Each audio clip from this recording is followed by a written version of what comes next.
Good afternoon, good morning, everyone. Thank you for joining us for this panel discussion on ever-increasing importance of technology governance and regulatory compliance.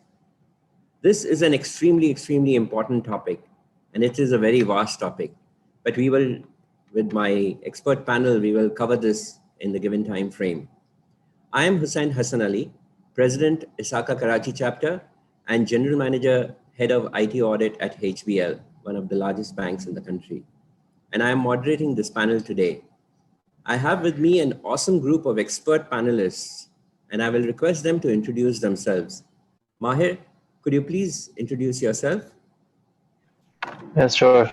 Thank you very much. Hello, everyone. My name is Mahir Sheikh. I'm running two cybersecurity companies focused on providing managed security services, security solutions, plus performing R&D and developing some technology in the cyber threat intelligence space, in the deception space, and some advanced attack simulation areas. I also am a council member of the Electronic Certification Accreditation Council with the government of Pakistan. So looking at the regulatory side of digital certifications, PKI, Root CA, and those things. And looking forward to having an interesting discussion. Thank you very much, Mahir. Dr. Rafi Shan, please introduce yourself. Thank you, Shan. Yeah. It's really exciting to be in this panel. I'm Rafi Shan. I'm working with the KP-CERC. It's a provincial cybersecurity body which looks after and promotes technology governance, information security, and a lot of other aspects, and basically complementing the provincial government in role of rolling out the technology in secure manner and based on the standards and spec. So I'm working with various national and provincial other bodies, which is basically doing the same, helping government in capacity building in various aspects of information technology. Thank you very much, Dr. Alay Raza, please could you introduce yourself?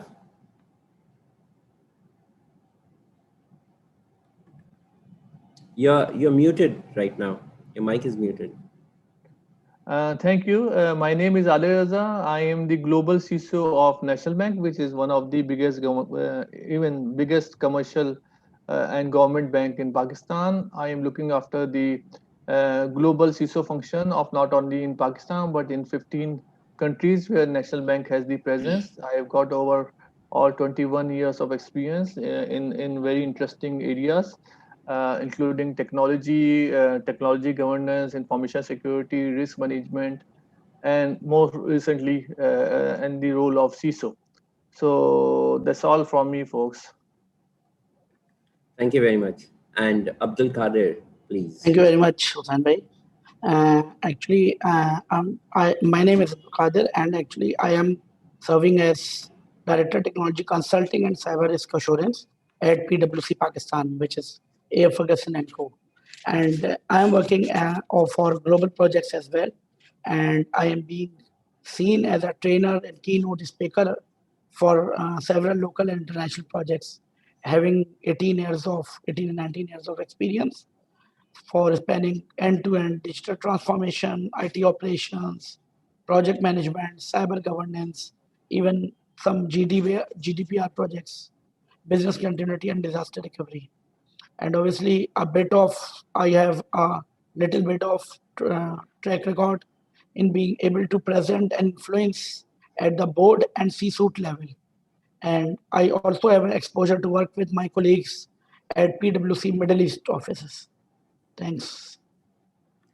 Thank you very much. So as you see, a group of diverse but very experienced individuals. Now, with regards to our topic, what we see is with the passage of time, IT has been transforming from a support role initially, and increasingly it is now taking center stage. During my time in the UK, Europe, US, we have seen that management always promises benefits from the huge IT investments that they propose. And large projects are then sanctioned on this basis. But at the same time, the risks related to IT have a huge impact on the company. when a key IT project fails, it often means a huge and sometimes devastating setback for an organization, for its stakeholders, especially for its customers.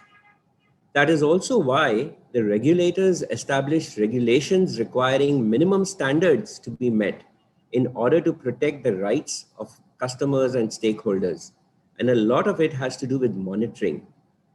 In this regard, ISACA's COBIT, previously known as Control Objectives for Information and Related Technology, it specifies that stakeholders' requirements, which are essentially benefits realization, risk optimization, and resource optimization, so that all of those promises that are made are fulfilled. Since this is such a vast subject, if you look at technology governance on its own, it's huge. And you look at regulatory compliance, that's mind-boggling. So what we will do is we will restrict ourselves to technology governance and regulatory compliance related to information security. And as a CISO for a large bank in the past, I have known that the importance of this. Three things that we note when we look around the landscape. One, that IT is easily the biggest expense in an organization, and therefore the need to govern it is very, very evident. Secondly, the main drivers for information security risk management have traditionally been regulatory compliance and financial or reputational losses, because directly both impact the bottom line. And thirdly, usually when an issue occurs, a robust root cause shows that at some stage it was a problem with weak governance. Either those difficult questions had not been posed while authorizing a project, or the relationship between, who reports to whom, the CISO to the CIO, conflict of interest, all of those things may not have been covered. Or was there adequate funding for the information security projects and programs? Which is why there has been that huge noise about security having a say at the board level. So Mahir, I'd like to start off with you. How important are technology governance and regulatory compliance to an organization? And would you also elaborate whether there is a relationship between the two? Thank you. It's a good question and definitely an interesting one. Provided that governance generally is while we have a lot of frameworks, it's still a very tricky sort of subject to tackle with. It's mostly like an art basically than a science, because there's a lot of elements to it, and people play a big role in this. So technology governance, of course, when businesses are relying on technology so much, and more so, this is just going to increase. Managing technology effectively is extremely essential to the business, to the success of any business nowadays, and it's just going to increase. The criticality of technology is going to increase. So being able to effectively manage technology is essentially what technology governance is all about. So this is extremely crucial. Now, regulatory compliance is, of course, essential to surviving and operating within an industry.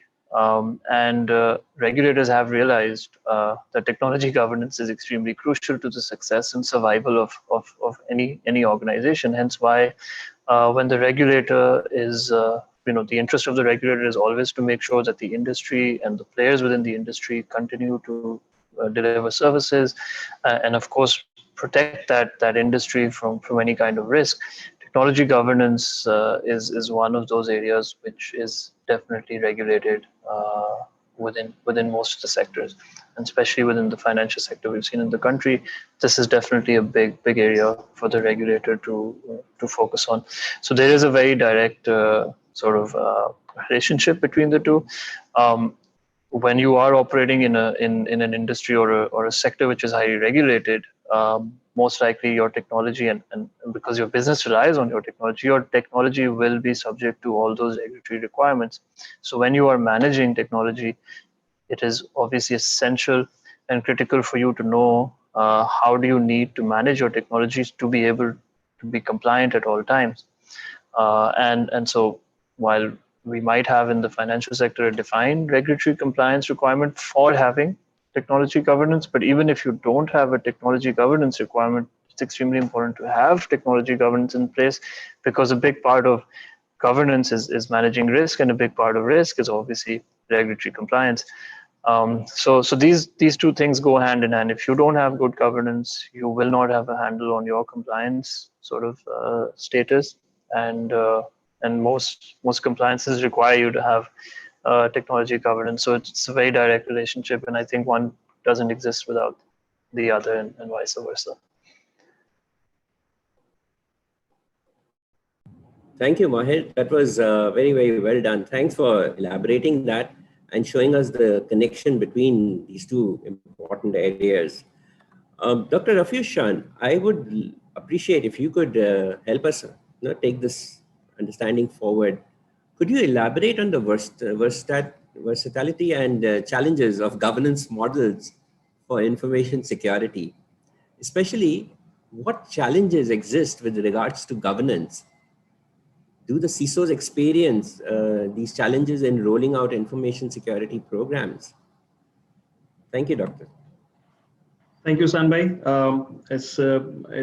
I mean, the love triangle between the governance, risk, and compliance is always a challenge. In fact, and for the public sector and for the government sector, this becomes more of a kind of a very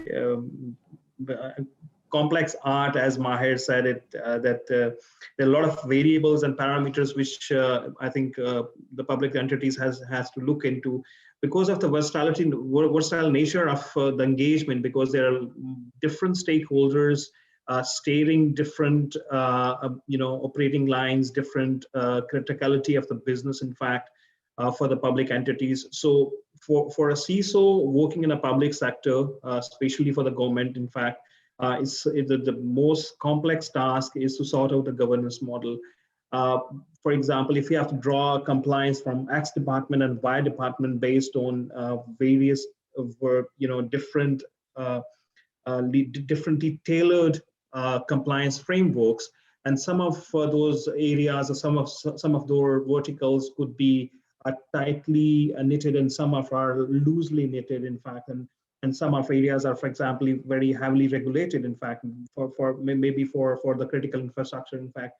So the biggest challenge for someone working with the public sector with the GRC domain is, in fact, cracking the right governance model. So we have a couple of examples in Pakistan. For example, one of the province has kind of a centralized model, which they have rolled out the technology as a sole proprietor. So they have their own G Cloud, they have access to G Cloud, they develop applications and roll out applications throughout the province by taking all the affiliate and attached departments on board during the development life cycle of the applications. So the technology governance from DAS perspective is sort of an easy task, but it's challenging because you have to engage with those stakeholders before rolling out of the technology, and but that model need to have the executive onboarding at the very start. So they were that model have evolved over the years for them, and now I think they have the kind of right mix for themselves. But there are pros and cons for that model as well. For another province, it's more of a decentralized model where each department is kind of autonomous in rolling out and choosing its own technology. For example, health can choose its own technology, obviously within the given framework. But basically having the right governance and having the right information security program for all of those departments in a decentralized kind of a model is indeed a challenge. And same as the federal level, there are the two tiers. In fact, one is the government level and one is the national level, where we have more aggressive kind of approach, where there are a lot of other stakeholders from various other defense and critical infrastructure and the private sectors are pulling in fact, so as from the banking sector and others. And for the public sector, specifically for the provincial and the federal entities to be in the centralized model and decentralized model. For example, for centralized model, there you can implement a good technology governance program, but the con side would be, there'll be less businesses for the MSSP because there's only one vendor. If you provide one solution, then that's all there. They can have a good visibility because they're the sole owners and sole operator for the G Cloud, but there will be less business going out into the market. So you need more of an engagement from the private sector for the adoption of new technologies, because in information security, you cannot always catch up while sitting in a public sector. You cannot not onboard right set of talents and roll out the technologies and the policies and frameworks as aggressively as a private sector, in fact. So need that engagement at the government level. But if we do that with a decentralized model, then where the private sector will have more business and they'll be having a more kind of a spending to play with the technologies, with kind of those emerging challenges in information security, with working with the CTI tools and SIEM and other platforms where they can help government have a right and a set of visibility on the cyber domain for digital systems. So these are two different extremes. I think the best one is the one which works for you for that particular environment, in fact. So there's not a right way or wrong way of doing it, in fact. So it's getting the right mixture for your organization. But unlike the corporate sector, for the government sector, that governance and risk and compliance triangle is more kind of a challenging, and it's more of a demanding, in fact, because the buy-in from the executive, whether that could be the provincial or the federal authority, or the entity, or the executive body, which basically can engage all of the stakeholders into a single umbrella, is challenging. Right. Thank you, Dr. Sir. I'd like to just, pull out one strand from here and discuss this. I request you to discuss it further. One of the challenges that vendors have with government organizations is that the process of considering a proposal takes a long time. Looking at that quotation, and I have seen this happen in the past when somebody was considering going for a SIEM solution. By the time the actual decision came, it was 2 years. So the SIEM had got significantly transformed. So are things happening now to speed up that process? Before we move on to others, if you can. Yes. In fact, there are a couple of initiatives. One is one national drive is basically localization of the technology. Is basically pushing the private sector to have the local replicas of the technology, and there has to be a centralized kind of a procurement system, and that would be like online system. That's the same push is there in the federal and the KP as well. PM himself is actually steering a committee where he's looking into the technology reforms, where he's basically pushing a lot of technology-based solutions, including the centralized procurement for all the departments. So that would basically clear a lot of clogs, which because most of the time it's the whitelisting of those technologies which take the time rather than the approvals itself. So the things are happening in the right direction, and I think we'll be looking at the results pretty soon. Are you muted? Thank you so much for that, because I was with an organization, and the government organization had come and they were looking at our implementation, and so I was advising them on it. So I just recalled that experience. Right, we will move on to Alay Raza. How are the information security challenges shaping the overall technology governance construct in the organizations? We've been talking of governance as such. Now, if we are bringing information security challenges into the frame, then how are they changing it, and what framework would you consider for the implementation that can provide the right foundation? Various frameworks are there, and I'll leave you to elaborate on them. Okay, thank you for giving me this topic, and this is a very interesting question actually, and it's very close to my heart because what I understand is that technology governance is a misnomer. Sometimes it is being misrepresented because for everything they say that it's all about technology governance, but technology governance is like a 30,000 foot view of what is going on and how can we improve it further. Is a high level, as well as if you go into nitty gritty you will find it out that there are a lot of issues that are directly or indirectly linked with the lack of technology governance. So when the question is about what is the importance of how information security is actually shaping the overall technology governance construct. Now, there are two things. We will separate information security from the technology governance. Technology governance is not all information security, as we all know. Information security is not all about technology governance. There are something else as well. So information security is a part of technology governance, and the interesting part is that this is not only is not a not something which works in a silo. You cannot compartmentalize it. You cannot make sure that information security is just one domain of the technology governance. No, it cannot be said, because information security cut across the functions of all functions of technology governance, whether it is related with the IT operations, which we sometimes call it technology operations, whether it is related with IT infrastructure, project management, and IT software development.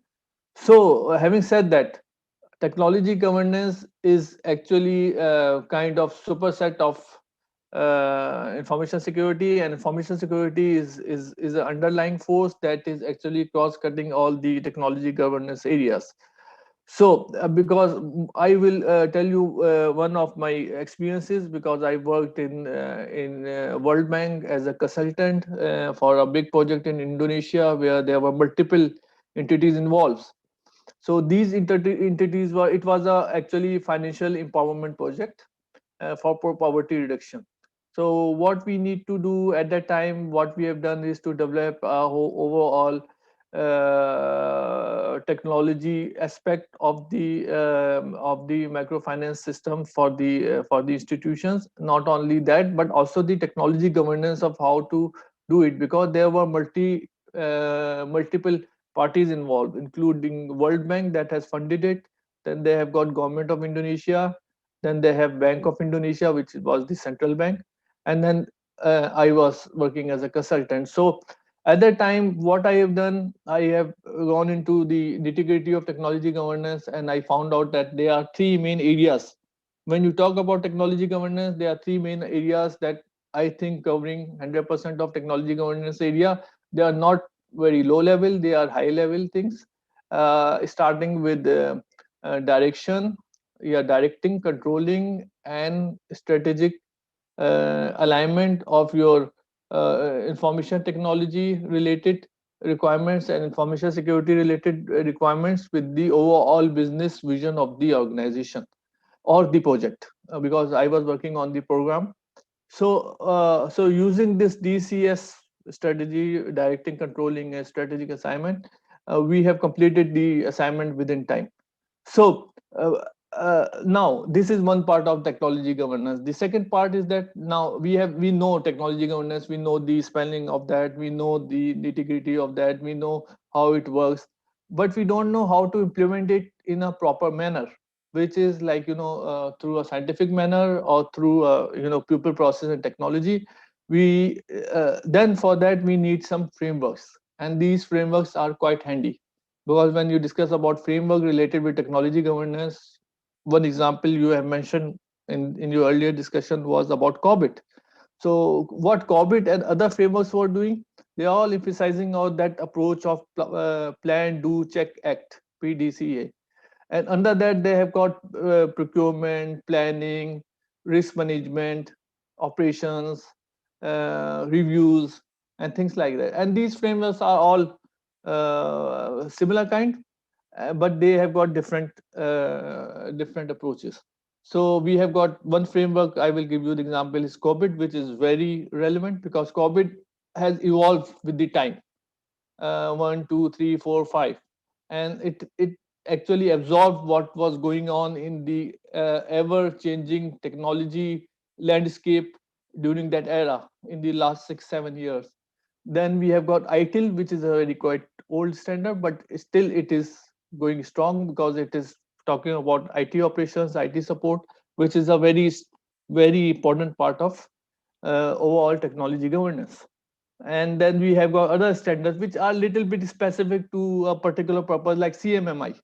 When we take CMMI, is more towards the software maturity models and things like that, and for the software development house. And then we have got COSO, which is more applicable to the financial institution. So when we talk about direction, governance, and strategic alignment and controls, so direction can come with some framework, because we have the framework and then we direct the resources to follow that framework.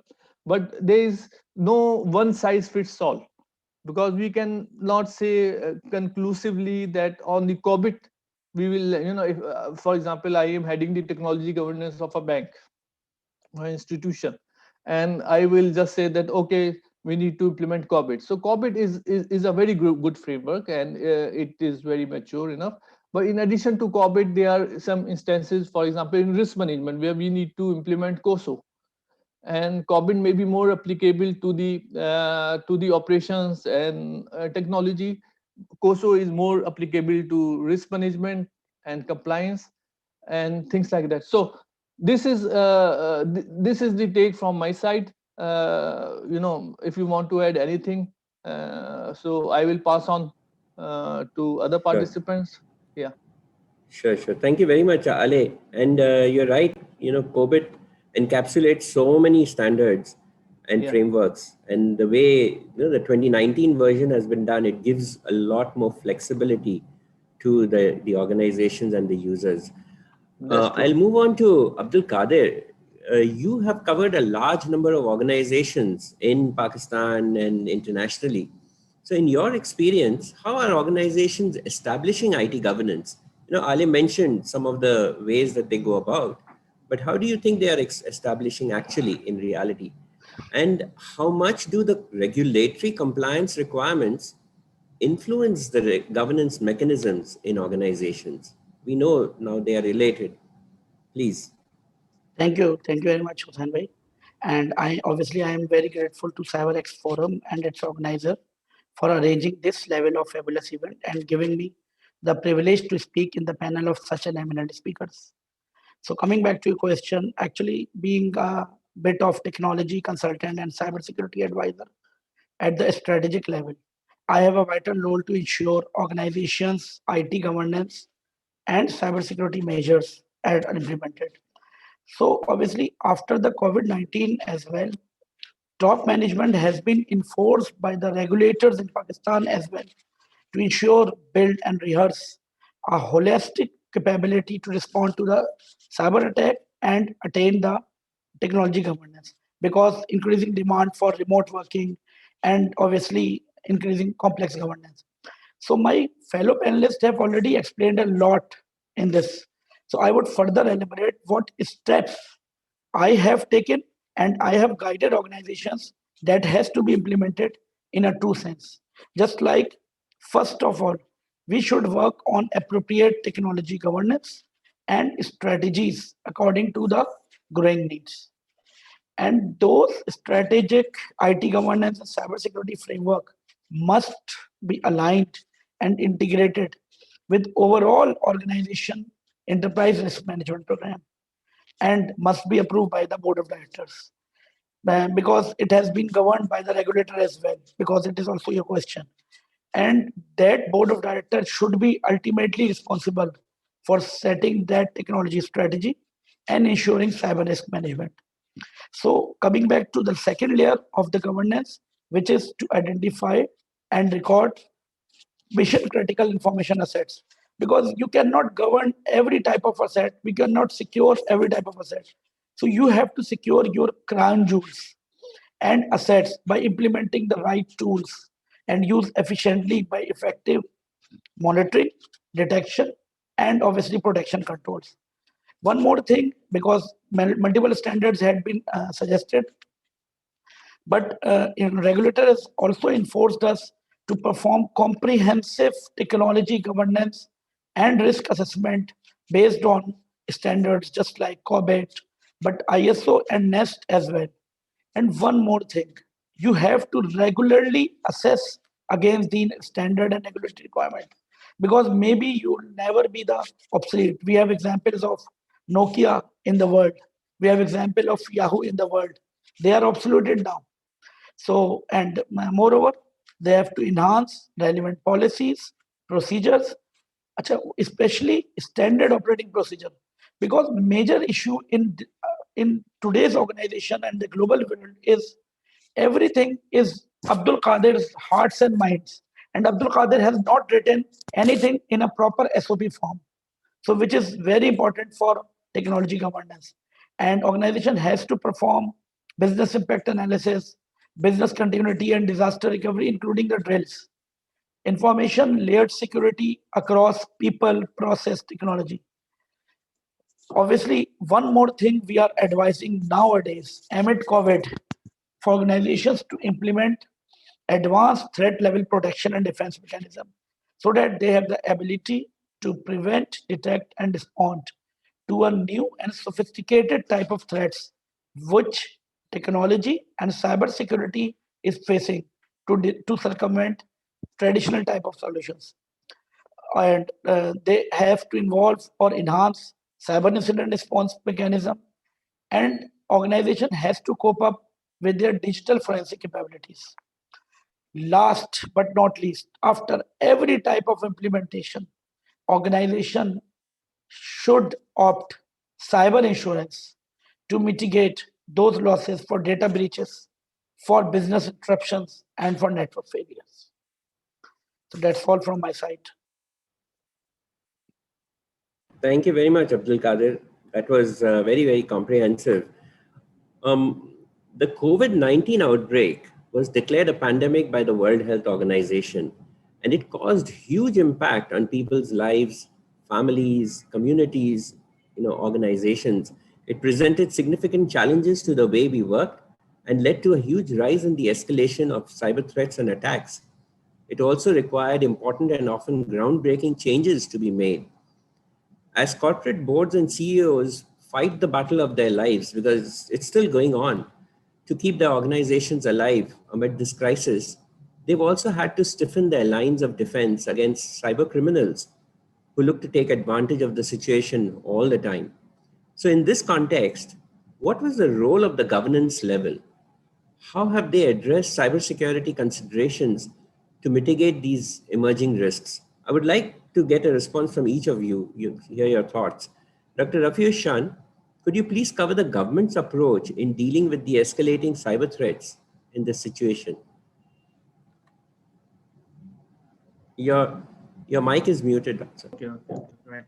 So it's I think right time to to bring up this thing, because COVID has challenged the lot of norms we used to follow, and I think for working from home for a government sector would kind of consider as a very challenging barrier, which was adopted and accepted. And we can see a lot of unknowns from the COVID around. Some of the knowns which we have is, for example, one of the best management of Pakistan, of the COVID situation in Pakistan, which was basically complemented, but a lot of technology. We have NCOC, which has kind of a very comprehensive framework of data sharing between a lot of stakeholders across Pakistan, from testing, from hospitals and the patients. And there are a lot of applications which are providing a lot of support to the affectees.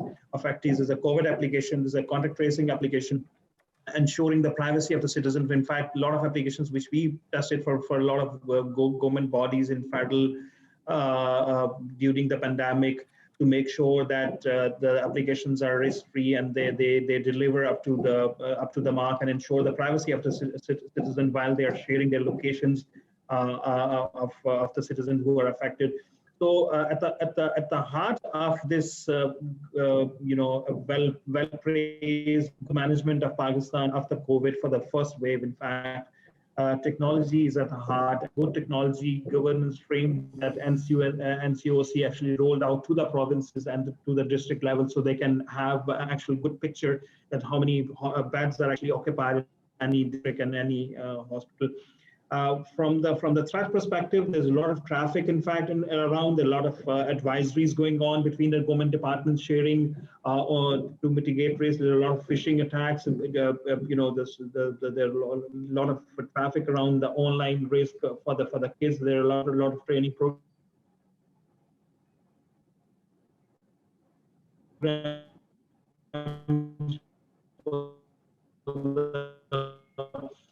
vulnerable communities were for going and keep their activities going.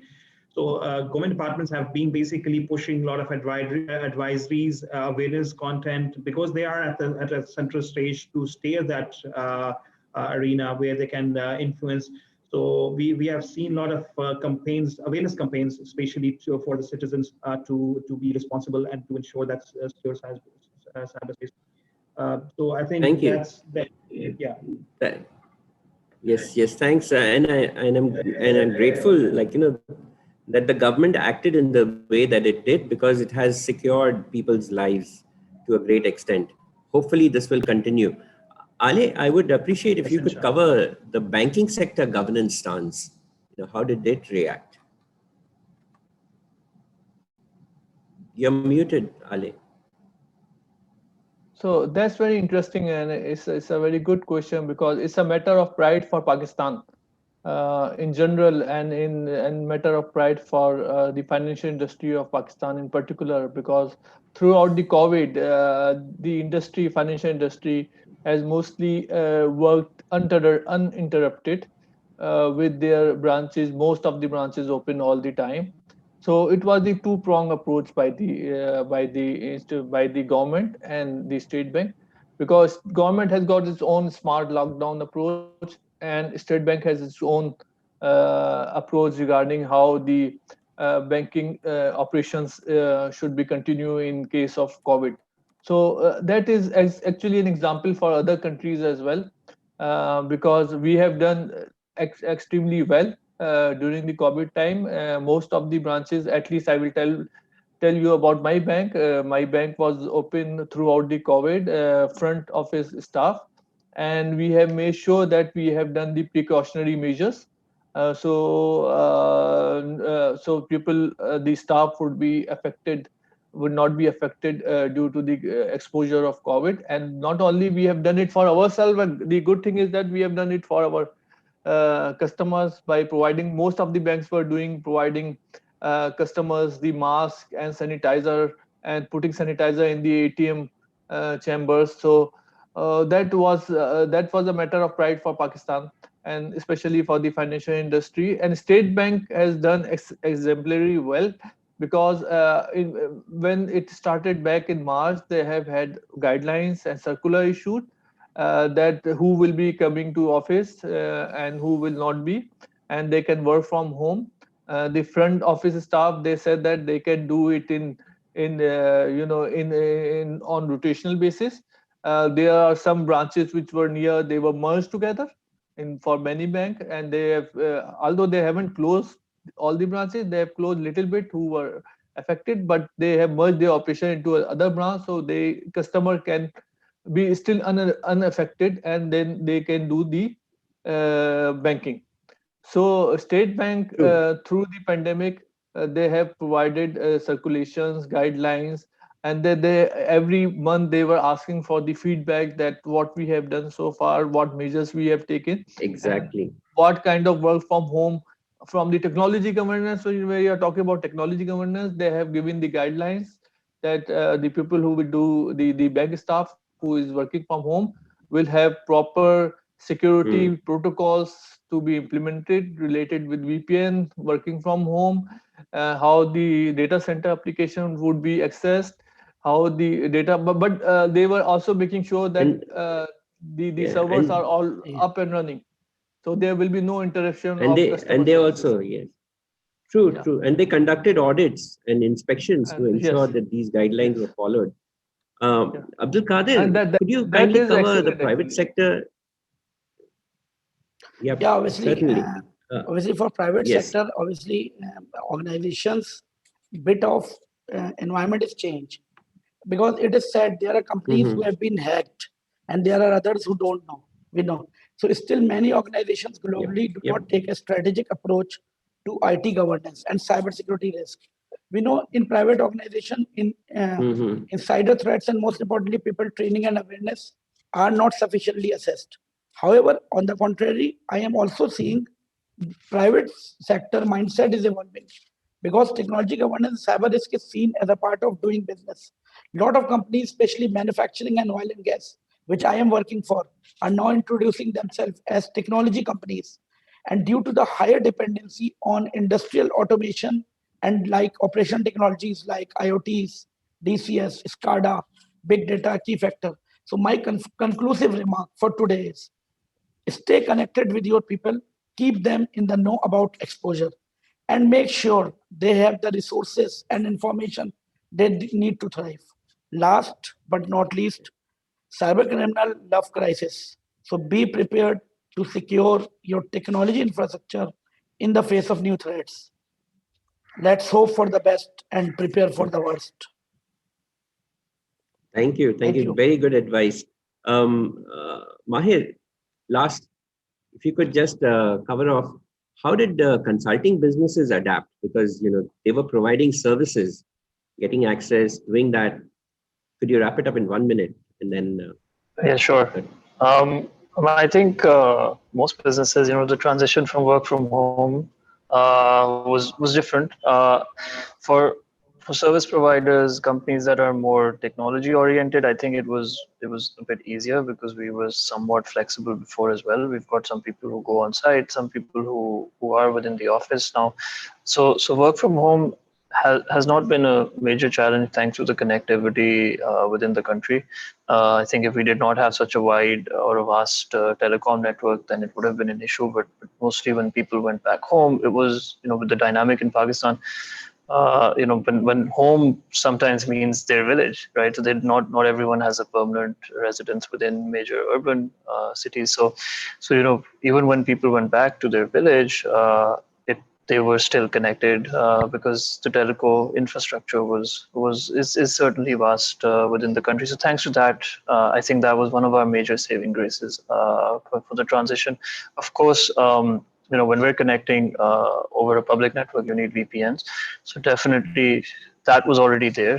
Transitioning the VPN connection over, some of the VPNs went via the office. So with minimal staff within the office, I think if you have servers or whatnot, it wasn't such a big challenge. And I think now with this transition, people's confidence on technology has actually increased, and technology adoption is now going up definitely post this experience. Thank you very much, Mahir. You brought us to a brilliant conclusion. So over here, what we've seen today is, all of the good things that were done, all of the good things that need to be done, because the pandemic was just one challenge. We will continue to face the challenge. We will continue to have more regulations, as we've seen they are being published or released at an increasing pace. And governance needs to really be robust. Thank you very much, everyone. Thank you. It was a nice discussion.